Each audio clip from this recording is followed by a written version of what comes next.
그래도 아버지도 요양원에 가고 싶지는 않으시겠죠? 당연히 집에 계시고 싶어 하실 거 아니에요. 내 아빠 요양원에 가는 게 그렇게 싫으면 내가 모시고 가서 지내. 제가요? 그래. 내가 어떻게 아버지를 모시고 살아요. 애들도 있고 그런데. 애들도 다 컸는데 뭐가 문제야? 집도 줬는데. 아버지는 누가 돌봐요? 그러면 딱 일주일만이라도 모시고 가라.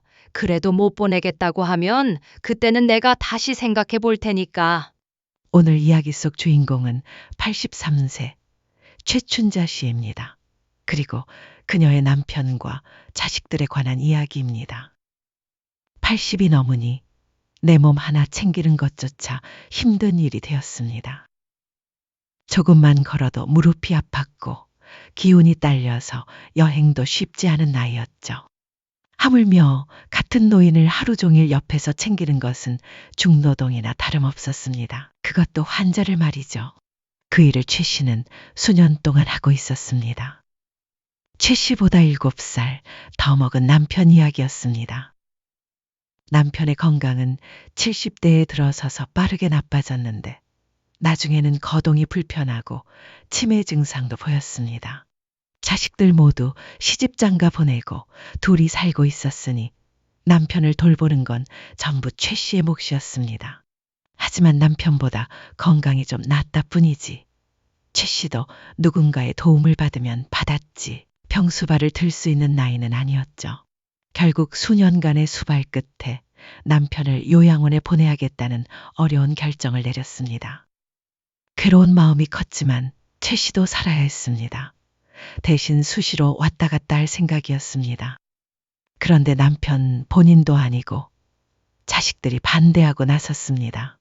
아버지가 가엾다며 요양원은 절대 안 된다고 했죠.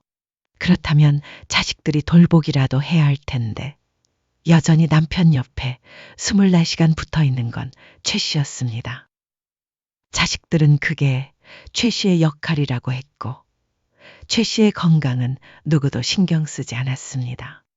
효자는 되고 싶고 책임은 지고 싶지 않은 듯 했습니다. 10년만 젊었다면 모르겠지만 이제 최 씨도 지쳤습니다. 그래서 반대하는 자식들에게 남편을 맡기로 했습니다. 그렇게 아버지가 안타깝다면 효도할 기회를 주고자 했죠. 최 씨는 자식이 셋이 있었습니다. 딸 둘과 아들 하나였습니다. 넉넉하지 않은 형편의 자식 셋을 키우느라 남편과 아내 본 일이 없었습니다.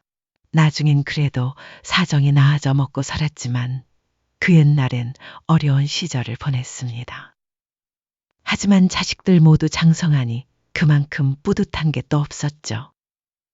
다들 밥벌이 할 정도로 괜찮은 직장에 들어가서 난 부럽지 않게 살았습니다. 그게 최 씨 부부의 자랑이었습니다. 셋 모두 결혼해서 잘 살았고 최 씨 부부도 사이좋게 알콩달콩 지냈습니다. 그런데 자식들 다 보내고 나면 홀가분하게 부부의 노후만 신경 쓰고 살면 될 줄 알았더니 그게 새로운 갈등의 시작이었습니다. 주변 친구들이 자식들 결혼시키고 골머리를 많이 앓았는데 그게 최 씨의 일이 될 줄은 몰랐습니다. 엄마, 금요일에 나 지수 좀 봐줘요. 엄마, 출근해야 하잖아. 그날 중요한 일정이 있어서 그래요. 지난번에도 지수 보느라 일 빠져서 이번에는 좀 힘들어. 큰딸의 부탁을 최 씨도 들어주고 싶었습니다. 하지만 딸에게 설명한 대로 최 씨도 직장이 있었습니다. 당시엔 활발하게 일을 하고 있었습니다. 이미 딸 때문에 너무 쉬어서 직장의 눈치가 보일 지경이었습니다. 딸이 바쁜 것은 충분히 알지만 그렇다고 최 씨가 생업을 내팽개치고서 손주를 봐줄 수는 없었습니다. 하루만 봐주는 것도 안 돼요. 회사에서 진짜 중요한 일이란 말이에요. 시집에는 물어봤어? 어차피 안 봐주셔요. 되면 내가 엄마한테 이렇게까지 부탁 안 하죠. 딸이 속상한 듯 중얼거렸습니다. 최 씨도 한숨이 절로 나왔습니다. 딸만큼이나 답답한 심정이었습니다. 딸에겐 자신의 회사 일이 가장 중요하겠지만 최 씨도 소중한 일자리였습니다. 나이 든 사람에게도 괜찮은 보수를 지급하는 좋은 곳이었습니다. 일단 알았어요. 어떻게든 해볼게요. 딸의 대답에 마음이 굉장히 불편했습니다. 나쁜 부모가 된 것만 같았습니다. 손주가 6살이 될 동안 수도 없이 봐줬는데도 말이죠. 그런데도 딸은 최 씨에게 섭섭해했습니다.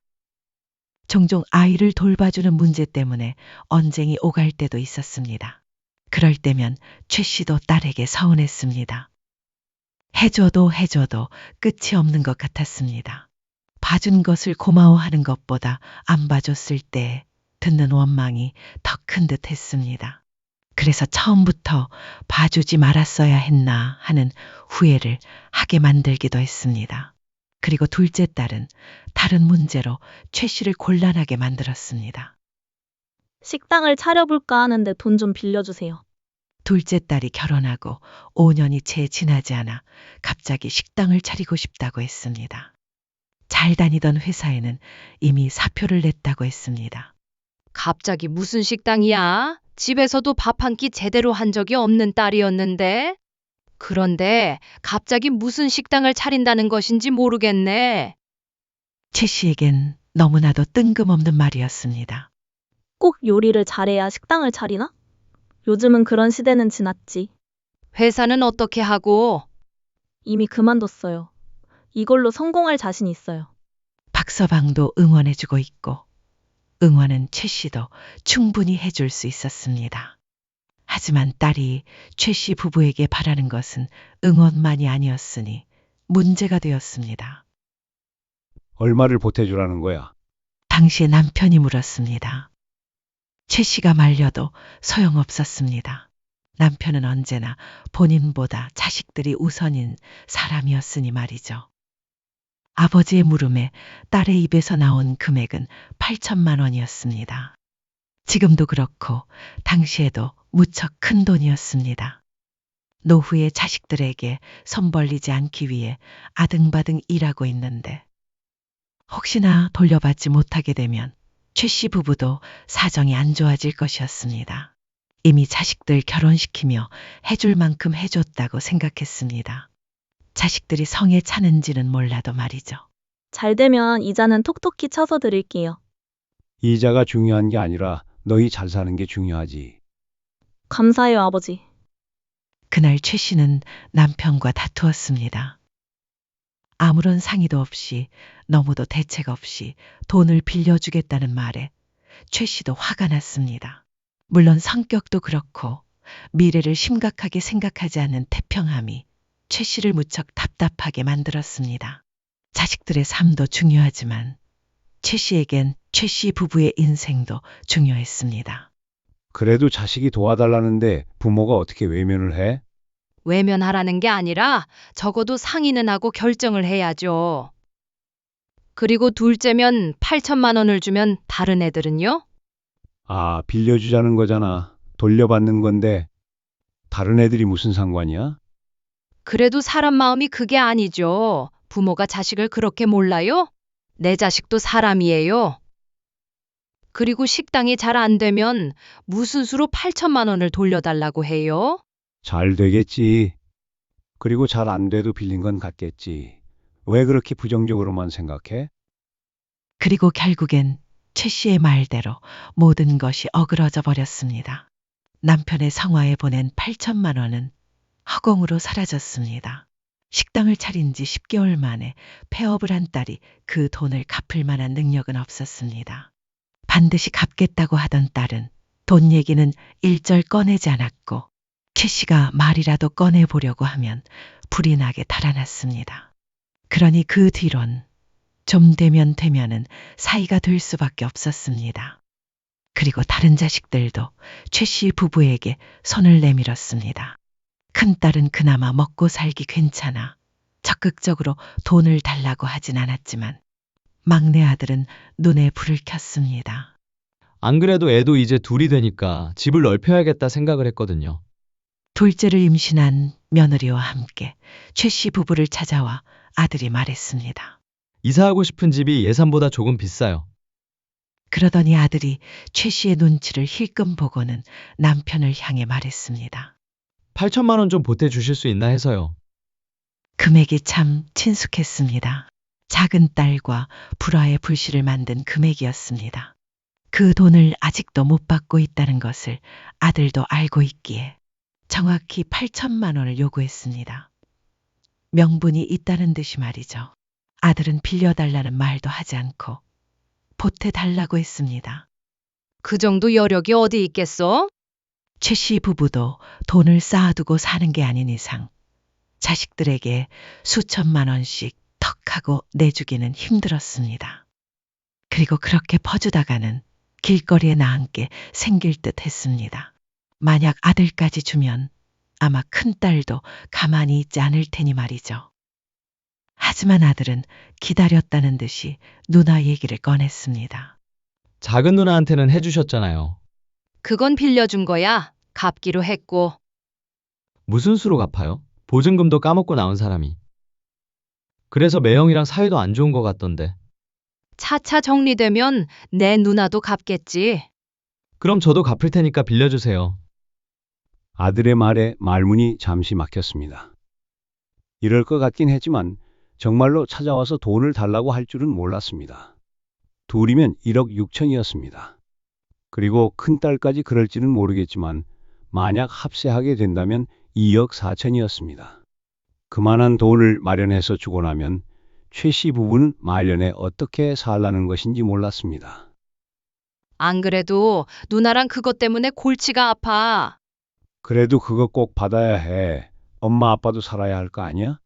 그러자 아들이 며느리 눈치를 봤습니다. 며느리의 표정이 굳어 있었습니다. 억울한 모양이었습니다.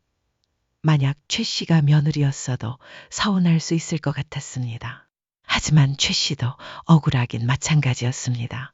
작은 딸에게 천천이라도 꼭 8천을 돌려받아야 한다고 생각했으니 말이죠. 아들만 어떻게 생각하는지는 몰라도 최 씨는 작은 딸에게 돈을 빌려준 것이지 준 게 아니었습니다. 하지만 아들과 며느리는 최 씨의 말은 듣지 않았습니다. 어머님, 빌려주시든 안 빌려주시든 적어도 형제들끼리 공평하게는 해주셔야 한다고 생각해요. 그래, 무슨 말인지는 알아. 나도 여유가 있었으면 다 빌려주고 싶지. 그런데 그럴 상황이 아닌데 어떻게 무작정 돈을 빌려주니? 그 정도까진 아니더라도 한 4천 정도는 만들어 보마. 최 씨가 뭐라 말하려는데 남편이 끼어들어 엉뚱한 소리를 했습니다. 여보, 아, 갚는 거잖아. 아버님, 감사해요. 남편은 막무가내였습니다. 혼자만 자식을 사랑하는 것처럼 구는 것에 가슴이 답답했습니다.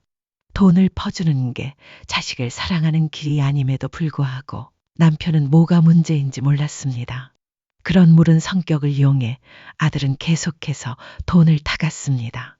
나중에는 며느리가 사업을 하겠다고 그것도 보태달라는 것을 최 씨가 이혼을 불사하고 싸워서 말려야 했습니다. 그렇게 자식들에게 퍼준 결과가 좋았느냐 물어본다면 전부 나빴습니다. 그나마 최 씨가 반대하지 않았다면 집이 거덜났을 것이었습니다. 둘째 딸에게는 결국 3천만 원 정도를 돌려받았고 아들에겐 한 푼도 받지 못했습니다. 그리고 나중에 더 보태주지 않는다고 며느리와 불나도 생기게 되었습니다. 차라리 처음부터 전부 거절했다면 잠시 서운하긴 해도 적어도 마음의 앙금은 남지 않았을 것 같았습니다. 아버지가 너희 보고 싶다고 그러시는데 이번 명절에 오니? 아, 미국 가는 것 때문에 바빠서 못 갈 것 같아요. 그게 명절에도 준비를 해야 하는 거야? 이것저것 자비리 많네요. 시댁에도 애아빠만 가요. 그래, 그럼 내년에도 못 보는 거지? 회사 일 때문에 2달 뒤면 가족이 전부 미국으로 떠나는 큰딸. 지난해 명절에도 바쁘다고 못 봤는데 올해도 못 보면 내년에는 큰딸이 한국에 없을 것이었습니다. 그런데도 일이 바빠서 그렇다는데 집에 오라는 소리를 하지 못했습니다. 멀지 않은 곳에 살지만 이렇게 자식이 멀게 느껴지나 몰랐습니다. 그리고 둘째 딸도 먹고 사느라 바쁘다며 명절에는 오지 않겠다고 했습니다. 아무리 먹고 살기 바빠도 명절엔 다들 쉴 텐데 다들 야속하게 느껴졌습니다. 그래서 결국 명절에는 막내 아들 얼굴만 겨우 볼 수 있었습니다. 아들은 며느리나 손주들도 없이 혼자서 최 씨의 집을 찾아왔습니다. 지한이가 좀 아파서요. 이해해 주세요. 손주가 아파서 며느리는 못 왔다는 말이었는데 어째서 손주는 명절만 되면 아픈지 몰랐습니다. 손주 얼굴을 본 지도 2년이 넘어갔습니다. 최 씨는 아들의 말에 따지는 대신 조용히 밥을 차렸습니다. 그래도 아들 얼굴이 남아봐서 다행이었습니다. 하지만 서운하지 않은 건 아니었습니다. 조금 서운한 기분이 들었습니다. 아들에겐 손주를 자주 봐주곤 했는데 어떻게 이렇게 거리를 두며 살게 됐는지 몰랐습니다. 더 이상은 돈이 나오지 않는다고 생각해서 그런가. 생각하면 최 씨에 관한 추측인지 누군가에게 묻고 싶었습니다. 다들 바쁘니까 그렇겠지. 남편은 최 씨보다도 속상해했으면서 겉으로 표시는 하지 않았습니다. 누구보다도 서러울 것이 남편임을 알기에 최 씨도 더는 언급을 하지 않았습니다.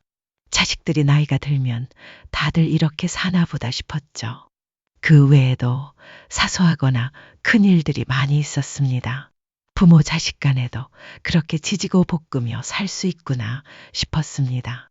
하지만 결국 시간이 지나면 지날수록 자식은 부모에게서 점점 멀어졌습니다.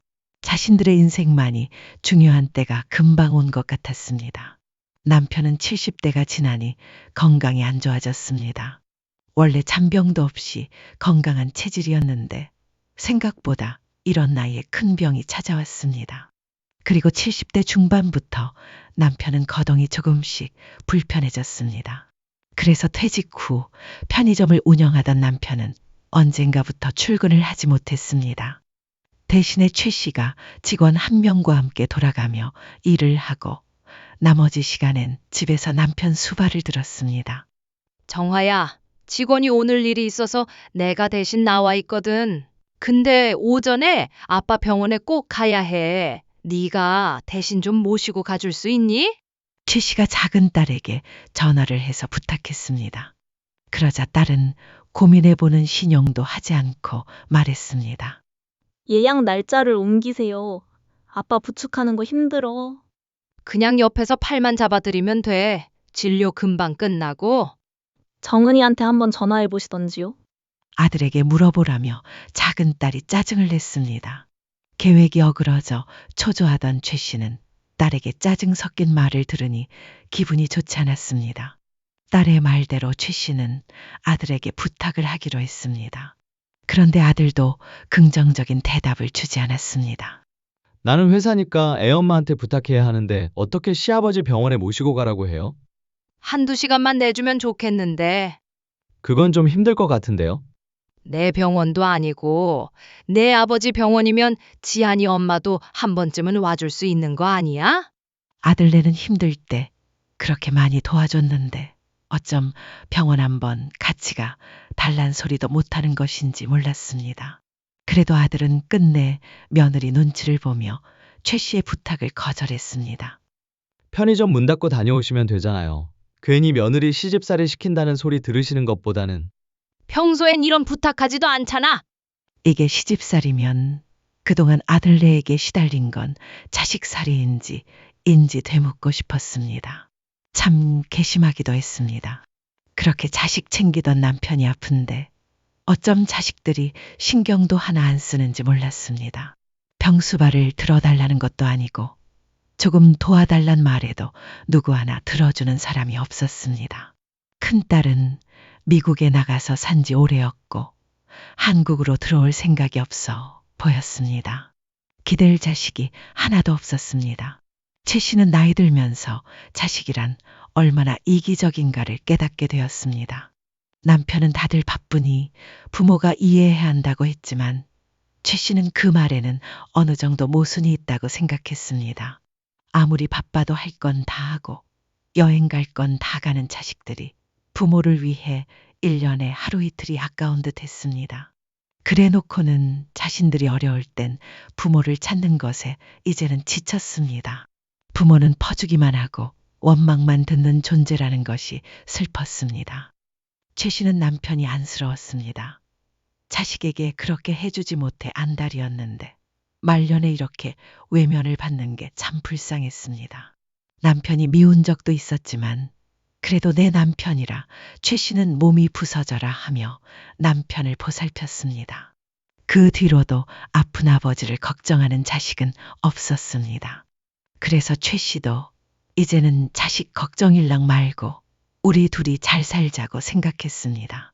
그러다가 남편은 거동이 점점 더 힘들어졌습니다. 80이 넘어가자 기력이 없어져서 혼자서는 외출을 하지 못했고 집에서도 부축이 필요했습니다. 그래서 편의점도 몇 해 전에 접어야 했습니다. 힘들어도 집에서 벽 잡고 조금이라도 걸어요. 다리에 힘 빠져서 진짜로 못 걷게 돼요. 아, 당신 있잖아. 내가 당신 없고 다닐 수도 없는 거잖아요. 남편의 다리는 이제 최 씨의 다리보다 가느다랗게 변했습니다. 자, 아해요. 최 씨는 남편의 입에 숟가락을 넣어 주었습니다. 남편은 얼른 받아 먹지 못하고 입가로 밥풀이 떨어졌습니다. 잘 받아 먹어야지. 이리 줘. 내가 먹을 테니까. 남편의 말에 최 씨가 숟가락을 쥐어 주었지만 흔들리는 남편의 손에 의해 숟가락은 입과에 도달하기도 전에 텅 비게 되었습니다. 남편은 혼자서 밥을 먹는 것조차 힘들었습니다. 근데 내가 밥을 아까 먹었나? 2시간 전에 먹었잖아요. 숟가락에 있던 거 다 흘린 거 기억 안 나요? 그리고 치매 증상도 조금씩 보였죠. 최 씨는 웃으며 남편에게 대고했지만 남편은 멀거니 눈을 뜨고 있었습니다. 남편이 병들어가는 것도 슬펐고 최 씨 또한 곧 골병이 날 것 같았습니다. 거진 10년에 가까운 세월 동안 남편 옆에 붙어서 병수발을 들으니 같이 나이 먹은 최 씨도 멀쩡할 리가 없었습니다. 나 병원에 다녀올 테니까 얌전히 있어야 해요. 내가 그럼 얌전히 있지. 어딜 돌아다니겠어. 불안한 몸 상태로 자꾸만 돌아다니고 해서 사고친 이력이 몇 번 있기에 남편을 믿기가 힘들었습니다. 아니나 다를까 무릎이 아파서 주사를 맞고 오는 사이에 남편은 베란다에 누워 있었습니다. 여보, 다행히 크게 다친 곳은 없었지만 하지만 최 씨의 가슴을 철렁하게 하기엔 충분했습니다. 남편은 점점 더 최 씨를 애먹였습니다. 몸만 불편해도 충분히 힘들게 하는데 치매 증상이 사람을 잡았습니다. 내가 요리해 준다고 했잖아. 무슨 요리를 한다고 그래요? 지난번에 불 날 뻔한 거 기억나요? 불을 내가 왜? 됐네요. 당신이 나 밥도 못 해 먹게 해서 굶겨 죽이려는구나. 왕년에 요리를 잘했던 남편은 가끔 부엌으로 부축해 달라고 하고는 가스불을 켰습니다. 최 씨가 한눈을 파는 사이에 화상을 입은 적도 있었습니다. 그리고 화장실에서도 배변 처리가 제대로 되지 않을 때도 종종 있었죠. 최 씨가 전문 간병인이 아니기 때문에 힘들기도 했고 그게 아니더라도 최 씨가 누군가를 간병할 수 있을 만한 나이가 아니었습니다. 누군가는 이 나이에 자식들의 병수발을 받기도 하니 말이죠. 그런 생활이 반복되다 보니 최 씨의 몸도 마음도 병이 들어가는 듯 했습니다. 등허리엔 늘 파스를 붙이고 살았고 자다가 문득 눈물을 흘릴 때도 있었습니다. 아는 사람은 최 씨가 우울증에 걸린 것 같다고 했습니다. 최 씨도 그 말에 통했으며 악화된 남편의 병세에 최 씨의 삶이 나날이 팍팍해져 갔습니다. 여보, 아무래도 나는 요양원으로 가야 할 것 같아. 어느 날 모처럼 멀쩡한 남편이 최 씨에게 말했습니다. 한 1년 전부터 최 씨가 늘 해오던 생각이었습니다. 하지만 남편에게 쉽게 꺼낼 수 없는 말이기도 했습니다. 무슨 요양원이에요? 10년이면 당신도 할 만큼 했잖아. 남편이 처음 아프기 시작한 때로부터 거진 10년이 흘렀습니다. 그동안 말 못한 고생들이 떠올랐습니다. 최근 몇 년은 24시간 동안 누군가가 옆에 있어야 생활이 가능한 지경에 이르렀습니다. 내가 아까 밥을 먹었냐고 묻던 남편이 너무나도 멀쩡한 얼굴로 하는 말에 최 씨는 얼른 대답하지 못했습니다.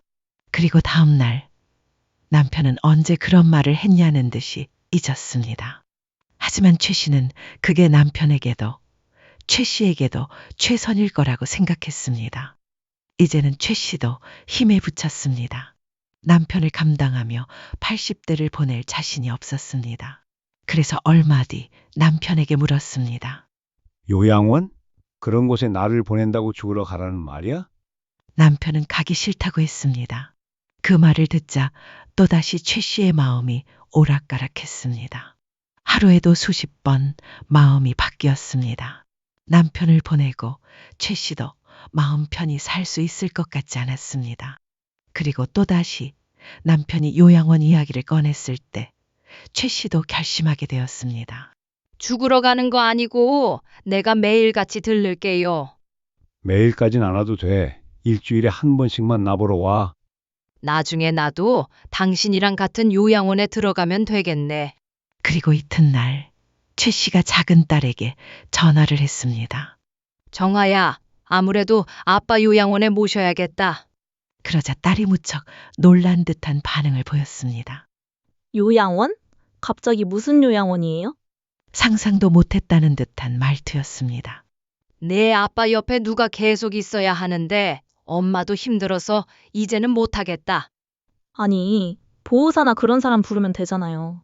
몇 시간씩 도움은 받겠지만 24시간은 힘들었습니다. 그렇게 되면 비용도 만만치 않았습니다. 구하기도 쉽지 않다고 들었고 말이죠. 하지만 딸은 치를 떨며 싫어했습니다. 말이 돼요? 왜 아버지를 요양원에 모셔요? 그럼 어떡하냐? 엄마 있잖아요.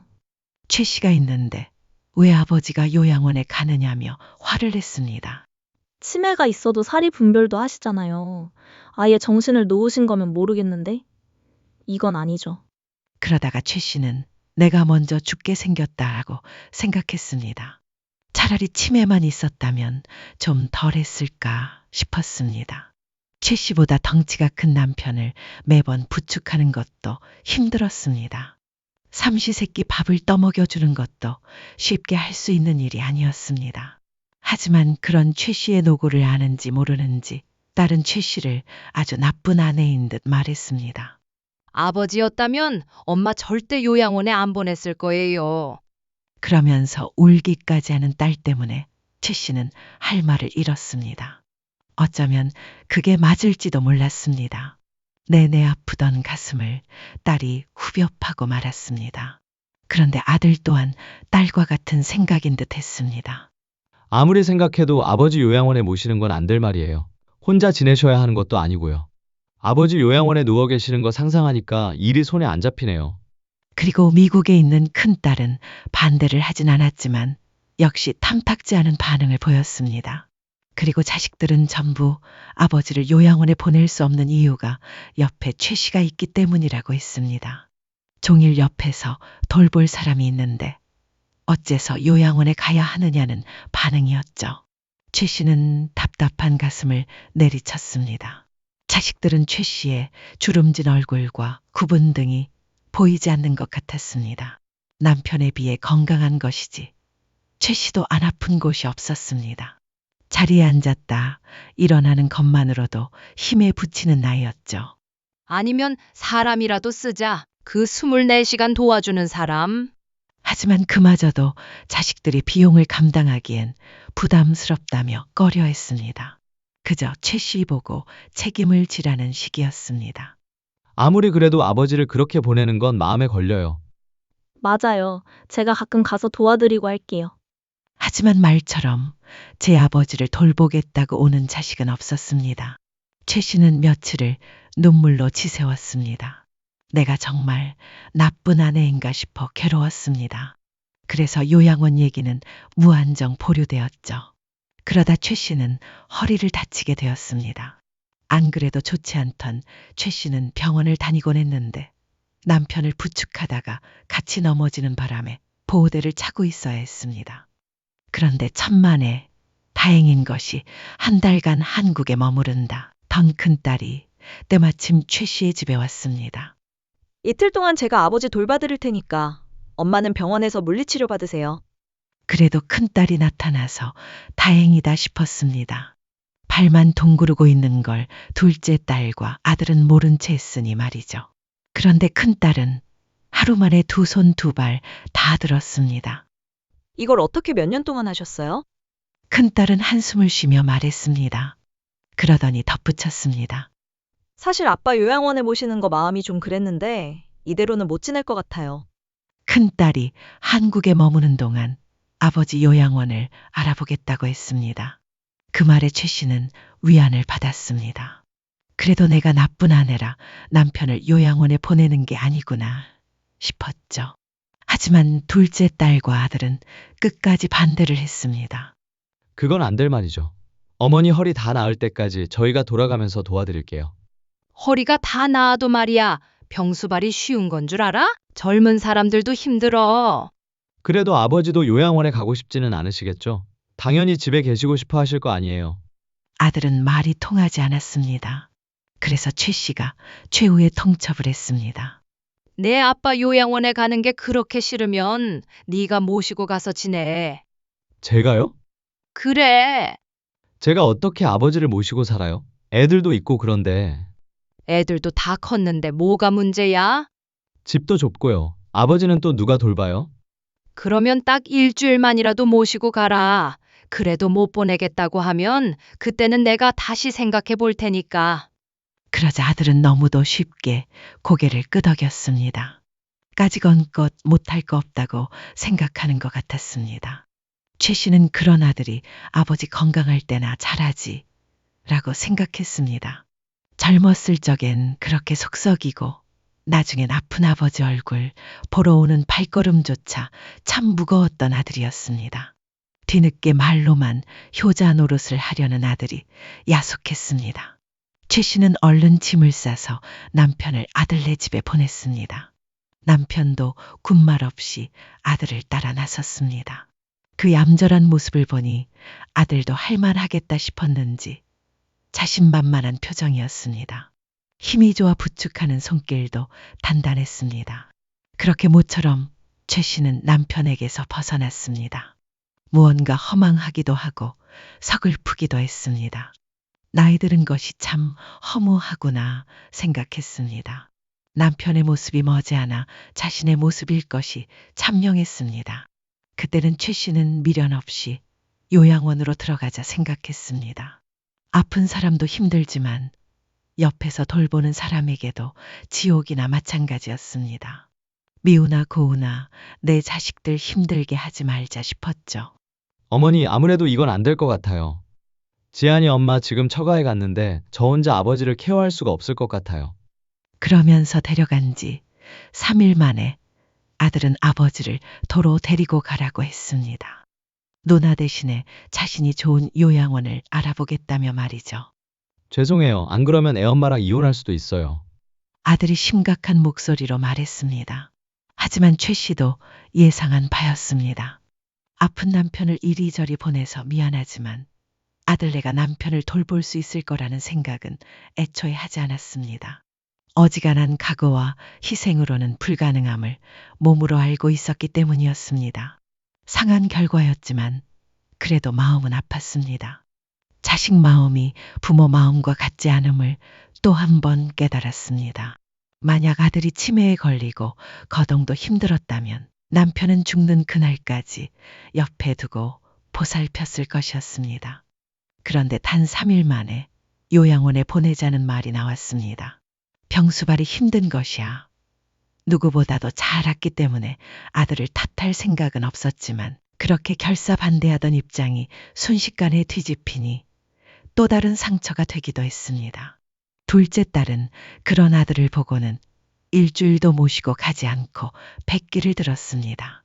남편을 요양원에 보내는 문제로 자식들과 이렇게 다투게 될 거라고 생각하지 못했습니다. 이러나 저러나 무관심했던 자식들이니 말이죠.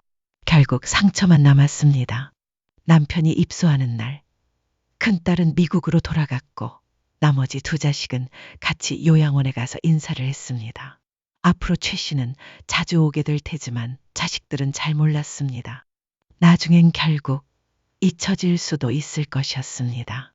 그리고 나중에 최 씨가 거동을 못하게 되면 못 볼 꼴 보지 말고 고민도 하지 않고 요양원에 들어오게 되겠구나 생각했습니다. 최 씨는 그런 자식들에게 더 이상 실망하지 않기로 했습니다. 그냥 더 병들 때까지 곱게 살다가 남편을 따라가기로 마음먹었습니다. 자식들에게 기대하지 않으면 되었습니다. 자기 인생 사느라 바쁜 자식들에게 부담 주고 싶지도 않았고 더 이상 상처받고 싶지도 않았습니다.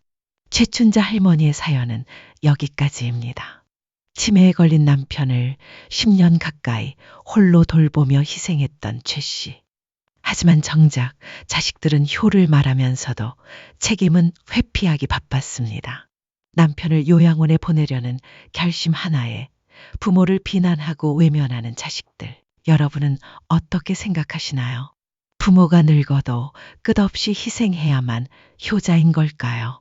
자식들의 이기심에 속이 상하셨다면 댓글로 여러분의 의견을 들려주세요. 혹은 최 씨 할머니가 어떤 선택을 했으면 더 좋았을지 지혜로운 조언도 기다리고 있습니다. 이야기가 마음에 드셨다면 구독과 좋아요도 부탁드립니다.